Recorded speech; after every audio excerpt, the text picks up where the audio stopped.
Aujourd'hui, je suis tellement heureuse de vous retrouver parce qu'on va parler de ma queen de tous les temps, c'est-à-dire Britney Spears. Parce que là, elle a besoin de nous, la B-Army. Vous savez, j'ai été très active durant le mouvement Free Britney et je vais toujours l'être lorsque notre queen a besoin de nous. Till I die, OK? Pour moi, c'est important dans ce cas-ci de prendre un moment et vraiment d'analyser tout ce qui était dit dans la presse parce que la presse a un historique de toujours shamer Britney. On a mené cette femme jusqu'au bout pour avoir les réactions souhaitées et ainsi partir la machine, hein? Of course que je vais pas juste vous lire ce qui se passe dans la presse et dire « Ouais, ils ont raison, faut comprendre qu'ils ont bâti leur empire tabloïdien sur son malheur. » Et c'est pour ça qu'il faut faire extrêmement attention avec ce qui est raconté. Je sais pas si vous entendez, mais il y a une pluie torrentielle dehors. Ça me rappelle cette vidéo que j'avais faite dans le passé et je vous invite à aller la voir si vous aimez Britney. Il y a une tempête tropicale présentement à l'extérieur, mais j'espère qu'on va bien entendre. Cette vidéo, j'ai eu l'appel de le faire lorsque j'ai vu une petite fille du nom de Britney Spears qui interprétait à 10 ans du grand Judy Garland. Je sais que ça faisait un moment que j'avais parlé de Britney, mais je pense que comme plusieurs dans la communauté, je vais être honnête avec vous, je trouve que la situation est un petit peu déprimante. On dirait qu'encore à ce jour, Britney est utilisée, je veux dire, c'est pas normal qu'on la voit jamais nulle part.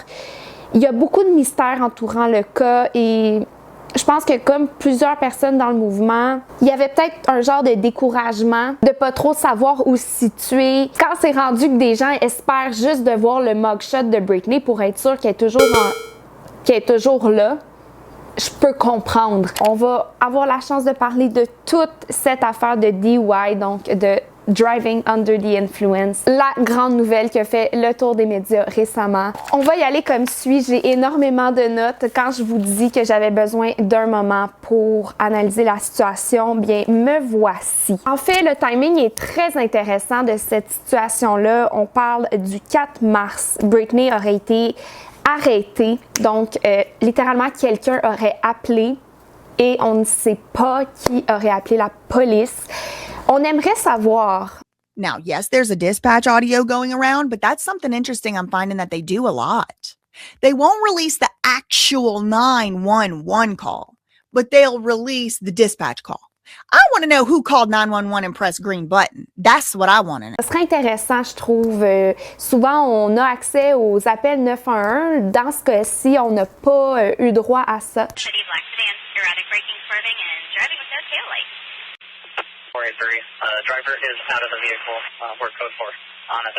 Qu'est-ce qui est encore plus spécial, c'est que ce DUI a été fait à 0.06. Donc, ce qui voudrait dire là, que Britney aurait pris le volant suite à 1 ou 2 cocktails, ce qui est théoriquement, selon la loi, en dessous de la limite. Donc, Britney n'a pas été au-dessus de la limite d'alcool permise dans ce DUI. Par contre, elle pouvait être arrêtée si elle avait une attitude, on va dire, erratique ou qui pourrait contrevenir à la loi. Évidemment, on n'a pas de vidéos, de photos. C'est toutes des vieilles photos, encore une fois, dans la presse. Depuis quand on met juste des vieilles photos pour annoncer une nouvelle comme ça, habituellement, généralement? Tell me why it just seems convenient that Britney sold her entire catalog just like, what, 90 days ago, less than 90 days ago, sold like her portion of her catalog. Like, did she need the money for that? I don't understand. She doesn't really live the most lavish lifestyle. She still buys like mid to entry level luxury cars around like 50 grand. She's not out there buying like Rolls Royces. And then she was under the legal limit of 0.08 at 0.06, which you can still get arrested for a DUI, but there has to be, I'm assuming, like probable cause of something they found in the car, which is allegedly what happened, but no mugshot. Then there's no footage. And now there are some reports saying they were chasing her for like an hour. What is going on? Because this smells like a 2008 all over again. Il faut comprendre que le timing de cette arrestation-là est très questionnable puisque en début d'année, on apprenait que Britney vendait l'entièreté de son catalogue musical pour la somme de 200 millions de dollars. Habituellement, on fait ça en fin de carrière. Il y a Justin Bieber aussi qui le fait, donc c'est rare qu'on fait ça. C'est pas surprenant, sachant que Britney ne veut plus être dans l'industrie, mais en même temps, ça serait... Je pense que tout le monde a le questionnement de est-ce que c'est vraiment la décision de Britney de vendre son catalogue musical? Si oui, est-ce que cet argent-là va vraiment directement à elle? Encore à ce jour, on a des questionnements à savoir si sa fortune lui appartient à 100% et je pense qu'on est une gang à avoir des doutes. Sa fortune qui était estimée à seulement 60 millions de dollars à la fin du C-Ship. Quand on dit que Justin Timberlake a un net worth de 250 millions de dollars, puis que c'est pas la princesse de la pop, là, la femme la plus photographiée après Princess Diana, qui a littéralement tout à son effigie, qui a été la pop star la plus grandiose et acclamée de fin 90 à début 2000. Il n'y avait pas un phénomène plus grand que Britney Spears à cette époque-là. Les produits dérivés, les tournées, les résidences à Las Vegas, seulement 60 millions après le C-Ship. It's $1 billion. Like, where's the billion fucking dollars? Where's the fucking money? Where's your money? Where's your stuff? Where's all the cars from the music videos? She owned those cars. Those were her cars. Her costumes from all of the residencies and all the fucking tours. Where's all her shoes? Where's all her jewelry? Where's all that stuff? You're right. That was in SJB Trust. That was in a trust that got like liquidated. And you can find some of her stuff getting sold off on eBay and shit. On continue. Il faut dire aussi qu'on n'a pas eu accès à cette nouvelle-là. Je ne sais pas s'il y a des gens qui étaient au courant, mais apparemment, Britney se faisait suivre par un stalker vraiment dangereux là, du nom de Donald. Juste avant le DUI, elle aurait eu un restraining order contre cet homme, donc une interdiction de contact. C'est quand même vraiment inquiétant de savoir ça, et surtout avec la récente situation de Rihanna. Donc, pour ceux qui savent ou savent pas, il y aurait littéralement eu une tentative de meurtre chez Rihanna par une femme là, qui était vraiment jalouse d'elle. Alors c'est quand même inquiétant et on a évité le pire, donc je suis contente que Britney ait un restraining order, mais qui est cet homme et pourquoi tout ça s'est passé au même moment? Je sais pas s'il y a un lien. Donc of course, c'est TMZ qui nous annonce la nouvelle avant que les policiers l'annoncent officiellement. Vous allez voir là, ça va être en gros Britney Spears arrêtée pour un DUI, alors que dans d'autres médias, on va souvent utiliser des mots comme arrêté pour un soi-disant, un possible DUI. T'sais, le choix des mots était beaucoup plus délicat dans d'autres médias que sur TMZ, mais évidemment, on n'est pas surpris. Vous savez, TMZ a toujours été sur le dos de Britney. Et là, tu penserais que puisque tout ça s'est terminé, la tutelle, tu penserais que Britney aurait la paix, de vivre sa vie. Britney Spears has had a year and a half of freedom since the conservatorship ended. And there are big problems. I'm mortified. Mais apparemment, TMZ a encore Britney dans sa mire pour la shamer, and she needs us to protect her. Donc, vous pouvez voir là, la superstar a été menottée par la California Highway Patrol vers 21h30 hier soir, puis incarcérée par le bureau du shérif vers 3h du matin. Elle a été libérée de prison vers 6h du matin, selon les registres des détenus. Et là, on peut voir des mugshots de célébrités. Où est le mugshot de Britney? Et là, on va faire le choix de mettre en lumière un événement de 2007. Alors que, saviez-vous que Britney a été out of trouble depuis la fin du conservatorship? C'est quand même quelque chose d'intéressant. Puis aussi, cette femme n'a jamais eu de problème avec la justice malgré tout ce qu'elle vivait là. Elle a quand même réussi à être saine, en guillemets, d'esprit, hein? Alors qu'il y a bien du monde qui aurait pu se retrouver derrière les barreaux avec tout ce qu'elle a vécu, là. OK? À place de mettre en lumière les choses positives, bien évidemment, on parle de 2007. En 2007, elle avait fait face à plusieurs difficultés publiques pendant une période très médiatisée. TMZ. Elle a fait face à des accusations de délits mineurs et à une possible peine de prison pour un délit de fuite présumé après avoir percuté une voiture stationnée de Los Angeles. So, what do you think of the charges against Britney for hitting and run? And You guys, you know what? Britney should be able to hit and run. You know, she's Britney. She's a national treasure. She's the queen of the world. Let her hit. On va aussi mentionner que les accusations liées à cet événement ont été abandonnées parce qu'elle aurait indemnisé le propriétaire du véhicule et le juge aurait déclaré ce procès nul. Je veux dire, quand tu te fais pourchasser comme ça tout le temps, là, ça se peut que tu aies un petit écart de conduite. Je dis ça de même. Et là, TMZ finit l'article en beauté! Peu de temps après ce délit de fuite, Britney a perdu la garde de ses 2 enfants avec Kevin Federline à la suite de certains incidents publics préoccupants et de sa consommation présumée de drogue et d'alcool. Hey TMZ, êtes-vous en équipe avec Kevin Federline? Kevin, there was so much about this conservatorship over the last 15 years now, and it ended. Do you and or your kids feel it was good to end it, given what you're seeing now, or that it was a mistake? It's created a very difficult situation, and the fact that everybody around her that actually cares about her, I mean, her family, people have been vilified through all of this, right? Oh my God, bro. Oh, hell no, man. What the fuck, man?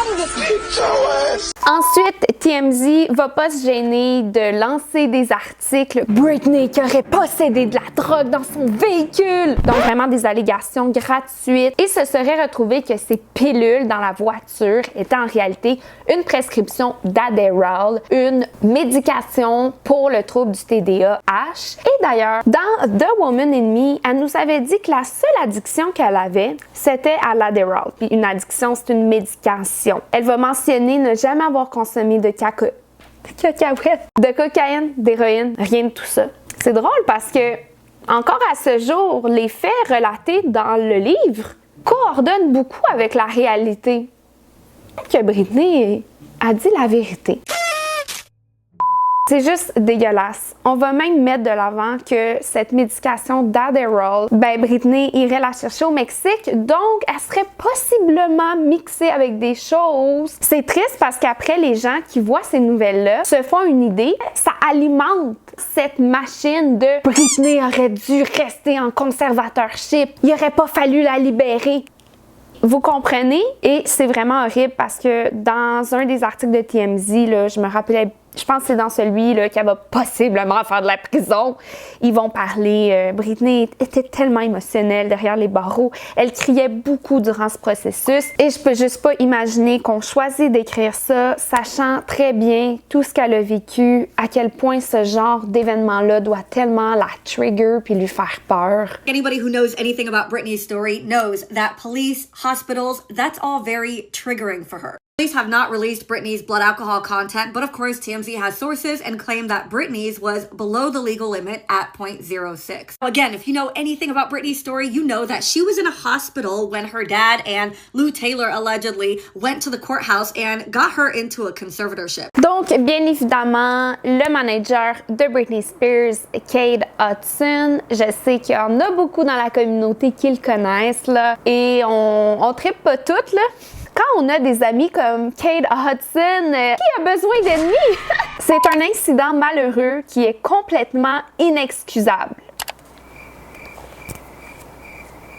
Britney va prendre les bonnes mesures et se conformer à la loi. Et espérons que cela pourrait être la première étape d'un changement attendu depuis si longtemps dans sa vie. Il a ajouté que les proches de la chanteuse vont élaborer un plan nécessaire et attendu depuis très longtemps pour la mettre sur la voie du succès et de son bien-être. On se rappelle la dernière fois que les êtres chers sont arrivés comme ça pour un overdue needed plan, donc dans ces mots, mais on se rappelle qu'est-ce que c'était. Et beaucoup de gens n'aiment pas Kate Hudson justement parce qu'il faisait partie de l'équipe du conservatorship. Du moins, il était dans l'entourage de ceux qui ont mis Britney sous tutelle. Et ce que reprochent certains fans, c'est que Kate n'a jamais rien dit. Maintenant, en 2021, je pense qu'il est devenu officiellement le manager de Britney après plusieurs années à avoir travaillé avec elle. Néanmoins, ce gars est vraiment louche. Je vais vous partager un témoignage qui a été fait. Il y en a plusieurs, là, apparemment, qui profiteraient de ses positions pour des faveurs sexuelles, etc. Donc, encore là, t'es-tu vraiment dans la vie de Britney pour les bonnes raisons? je m'en doute, et que tu courtises les Kardashians et que t'amènes Britney alors que je la vois jamais avec des amis de filles. Who the fuck is Cade Hudson? There's a lot of conspiracy theories in the Britney fandoms, whether it's in forums or on TikTok. So I'm gonna tell you about my personal experience with him. I want to preface this with I'm a major fan of both Paris and Britney, and I don't have any intention of hurting their feelings because this is their best friend, but I find it hard to believe that they even know how evil and nasty he is. I've met Paris many times, and she's the kindest, sweetest, most amazing person in the world. I first met Cade in 2016 off of a entertainment industry dating app, which I will not name because they're very strict. So we matched. It was a rainy day in LA. He invited me over to hang out. I did make it clear to him that I was not interested in I know, very naive of me, but he assured me that I was just going to come over, we were going to watch TV and order some takeout. So I arrived at this large home in Beverly Hills, which he had told me was his, and insists that we hang out in the bedroom, which I thought was weird. I still remember Real Housewives of New Jersey was playing. I said, okay, but I again reiterate, I'm not interested in having. He says, oh no, I just want to watch TV in here, but let me give you a tour real quick. He shows me around his bedroom. And the tour of his bedroom only included him circling the bedroom to pick up photos to say, oh, this is me and my best friend. Showed me a picture of Britney Spears a little bit further. Another picture of me and my best friend, him and Britney Spears a little further. A picture of him and Paris Hilton. As if photos of him with Paris and Britney was going to make me want to fuck him. It's like, dude, you already look like this. Oh, I'm sorry. Clicked on the wrong photo by accident. It's like, you already look like this. So walking around, like being cringe, showing me photos of you and celebrities is not really going to get me going. At this point, I take a seat in the bed and I say to him, yes, I took a seat in the bed. And I say to him, what do you want to order for food? I remember I suggested Thai food. He then sits down next to me and then lays down and then says, I'm actually not really hungry. Within seconds, he rolled towards me, he was hard, and began to rub his up against me. I said no, I pushed him off of me. He did it again. I said no, and pushed him off of me again. Once it was clear that I was not going to him, he told me that it was best that I leave, and I was happy to. I was very grossed out by the situation, just being like, wow, this guy's friends with these girls, and he literally tries to like use their names and photos to try to fuck people. Donc voilà, maintenant je vais parler des ex de Britney qui se sont manifestés suite à la nouvelle. On a eu Jason Alexander, le mec avec qui elle s'est mariée pendant 55 heures dans sa jeune vingtaine.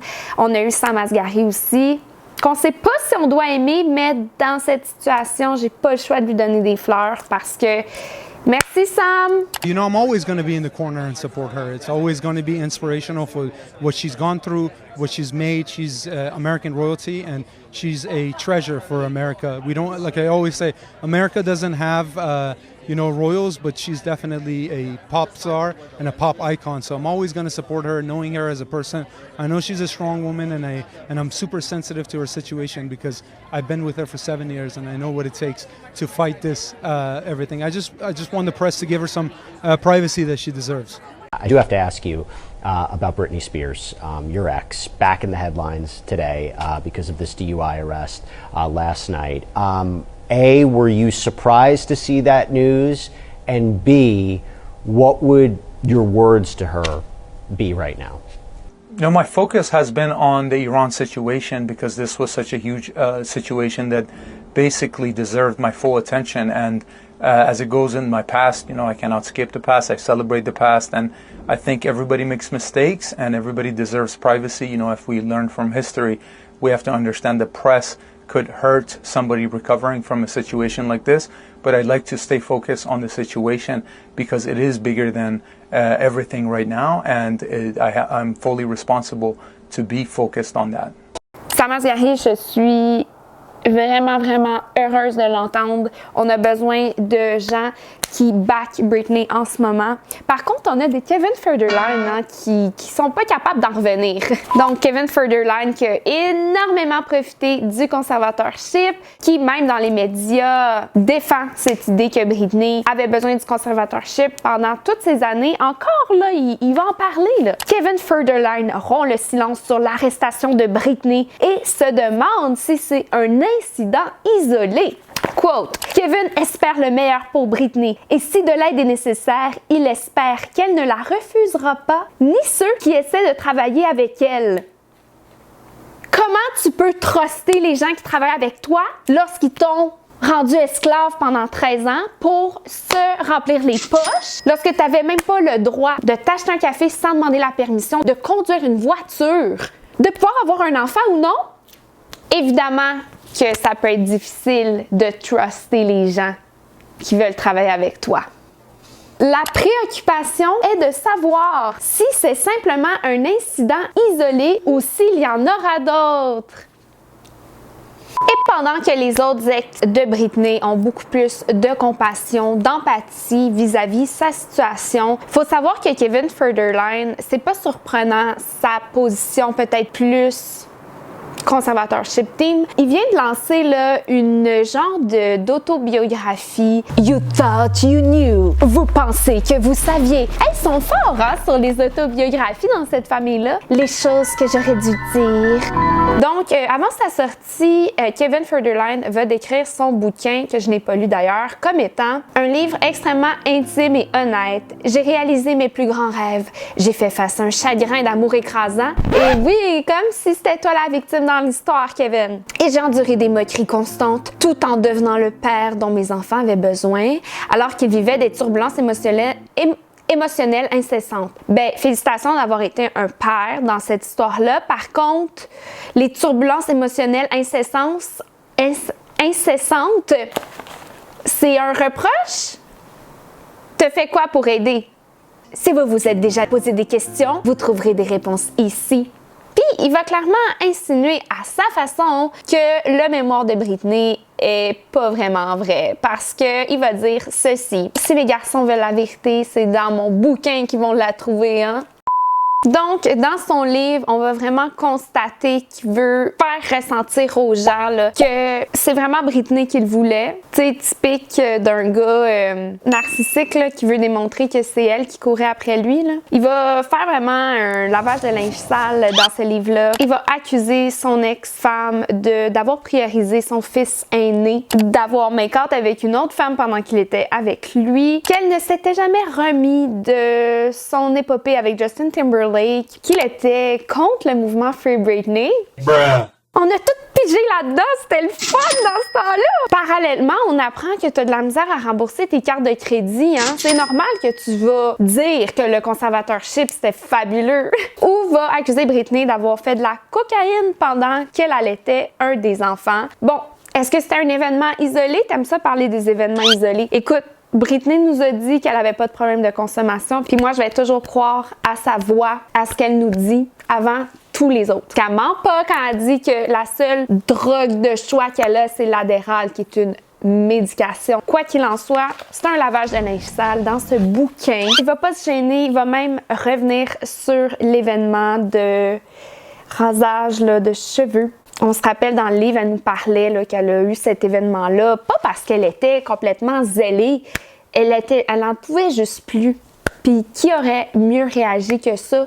Elle n'en pouvait plus qu'on veuille toutes les parties d'elle. Hein? You want a piece of me. C'était cette era-là. Là. Elle s'est dit, vous pourrez plus m'avoir, vous pourrez plus me trouver belle, vous pourrez plus me posséder. Mais lui, il s'est pas gêné là, de revenir là-dessus pour justement jouer avec cette narrative qu'elle était folle puis qu'il fallait qu'elle la garde des enfants.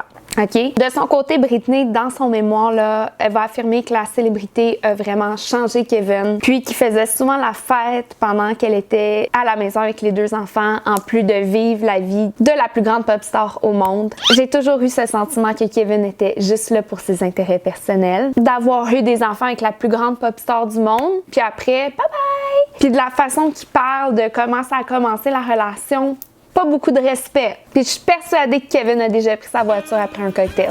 Je sais pas pourquoi. pourquoi j'ai comme un feeling. Donc, avant de s'emballer puis de capoter pour finalement des histoires qui sont pas aussi pires qu'on aurait cru, je pense que c'est important de revenir aux sources puis de se dire que, ben, pour vrai, ça aurait pu être vraiment pire, mais là, c'est parti. Tout le monde pense que Britney est out of control, qu'elle aurait pas dû sortir du conservatorship, mais c'est pas parce que t'as commis ce genre d'erreur, puis je suis persuadée qu'elle va pas recommencer, là.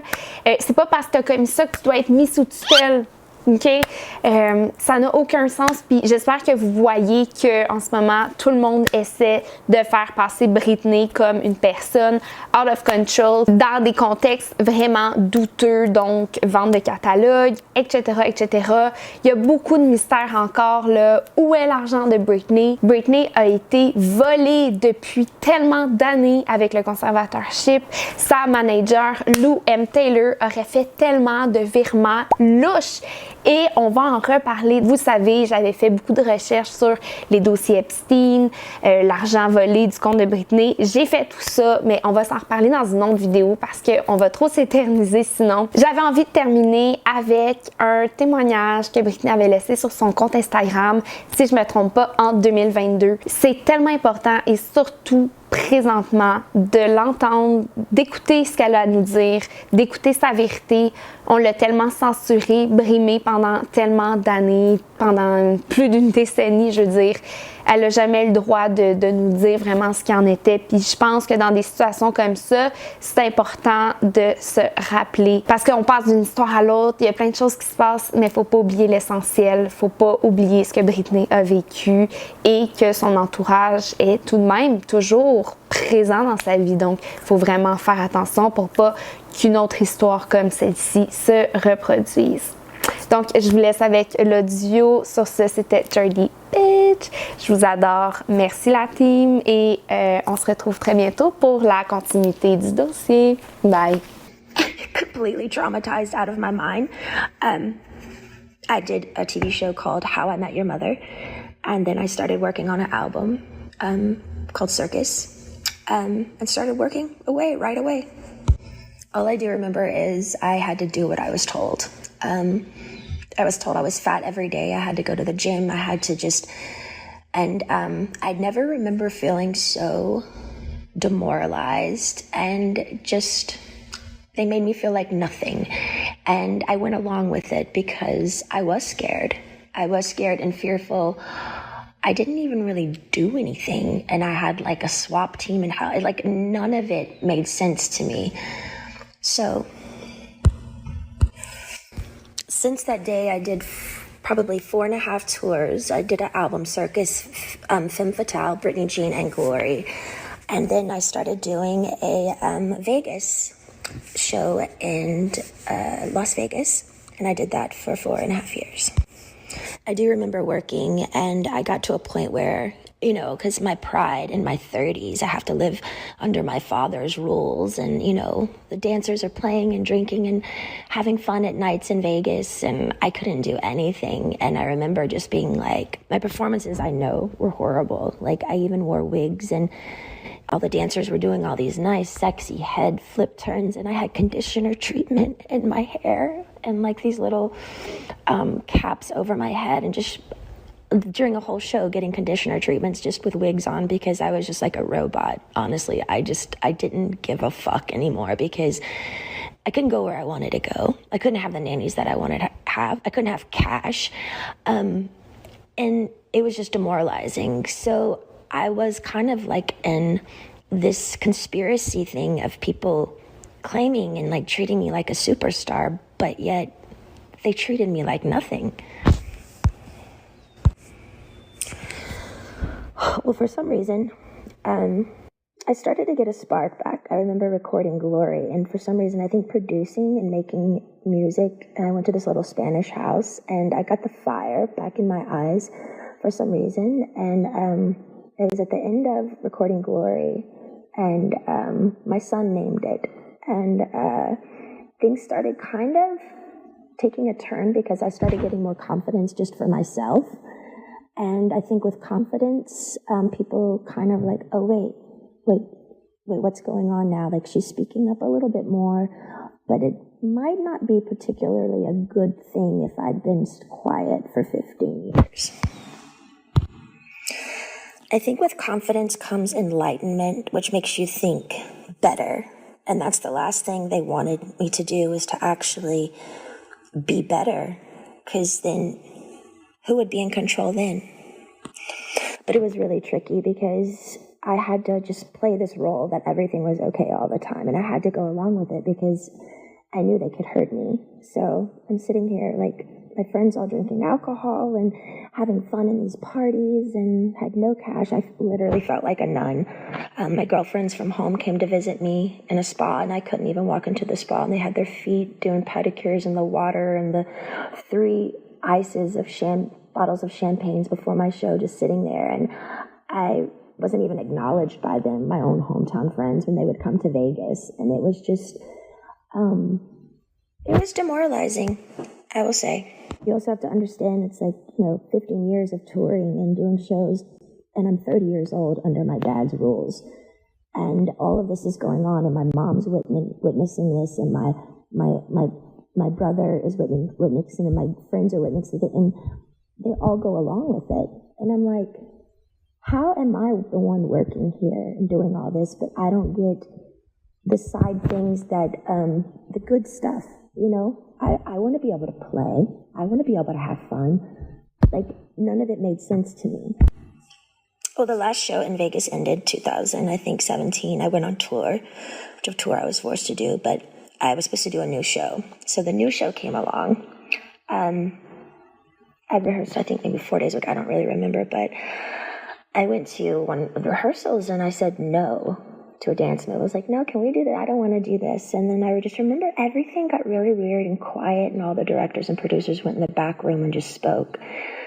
And that was it. And I was like, well, I don't know what's going on. So we all just kind of like, what happened? And then the next day, I was told that I had to be sent away to a facility, and that I was supposed to say on my Instagram the reason why is because my dad is sick and I need treatment, which was, I didn't want to ever go there. I remember my dad calling me on the phone, and I was crying, and I was like, why are you guys doing this? Like, what? And I just remember him saying, you have to listen to the doctors. The doctors are going to tell you what to do. I can't help you now. And I remember his last words were, now, you don't have to go, but if you don't go, we're going to go to court, and there'll be a big trial, and you're going to lose. I have way more people on my side than you. You don't even have a lawyer, so don't even think about it. So I did it. I went to the place. I was scared out of my mind. And none of it, again, made any sense of what they were doing to me. And again, I haven't wanted to share this because it's unbelievably offensive, sad, abusive. And honestly, would anybody believe me? I remember the main thing of when I was in that place, that my heart felt like it was frozen, like it was stuck inside, and I wanted to scream and I wanted to get out.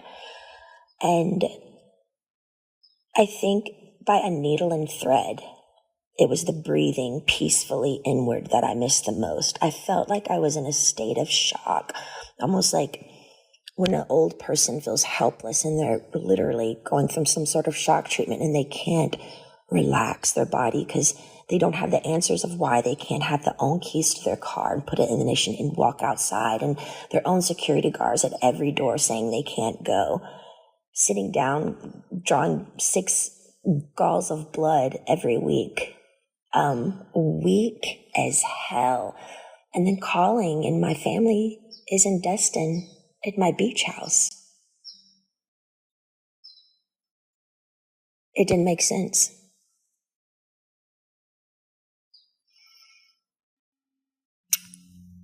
The main thing, I to this day, I kind of stopped believing in God at that time because I didn't know how they could have 40 people leave my house a day and me work from 8 to 6 at night. Be seen changed every time I changed in the shower. No privacy, no door, nothing. How did they get away with it? And what the fuck did I do to deserve that? I couldn't even smoke cigarettes. People on death row can smoke cigarettes.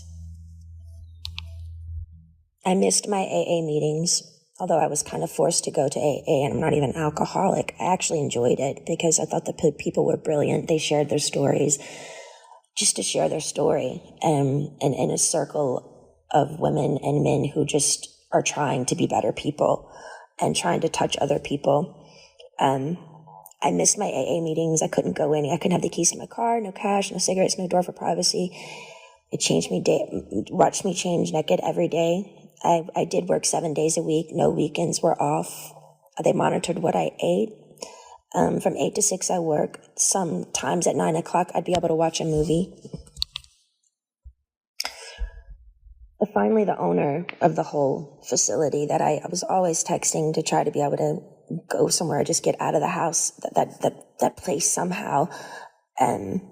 He had to let me go because the Free Britney campaign came out with all the pink t-shirts. I saw it on a lot of the morning shows, and people by word of mouth, and I think just by my fans knowing by heart that something was up. I remember one of the guys were on an interview on the street, and he said, you know what, I could be totally wrong, and if I'm wrong, I'll be really, really embarrassed and I'll just go have a drink somewhere. He said, but I do feel like they're doing something to her right now, and I'm not surely what it is, but that's what my heart says. But the whole thing that made it really confusing for me is these people are on the street fighting for me, but my sister and my mother aren't doing anything. To me, it was like they secretly, honestly liked me being the bad one, like I was messed up, and they kind of just liked it that way. Otherwise, why weren't they outside my doorstep saying, baby girl, get in the car, let's go? I think that's the main thing that hurt me. I couldn't process how my family went along with it for so long. And I mean, almost half a year, you know? And their only response was, we didn't know.